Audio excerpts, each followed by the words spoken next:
সূর্য ওঠার আগে যদি কেউ দরজাতে গোবর জল ছড়া দেয়, তার বাড়িতে 33 কোটি দেবদেবীর আসা যাওয়া হয়। আর সূর্য ওঠার পরে যদি কেউ গোবর জল ছড়া দেয়, তার বাড়িতে যমরাজা খাতা কলম নিয়ে দাঁড়িয়ে থাকে, কতজন মেম্বার আছে, কাকে ক নম্বরে নিয়ে যাবে সিরিয়াল করতে থাকে।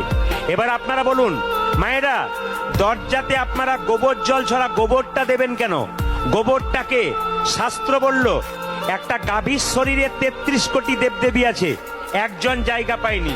কে বলুন তো? মা লক্ষ্মী। মা লক্ষ্মী কাঁদতে কাঁদতে বলেছিল, গাভী তোমার শরীরে সবাই জায়গা পেল, আমি পেলাম না, আমাকে একটা জায়গা করে দাও। গাভী তখন বলেছিল, একটা জায়গা ফাঁকা আছে লক্ষ্মী, তুমি থাকতে পারো। লক্ষ্মী বলল, গাভী মা তোমার কোন জায়গাটা ফাঁকা আছে?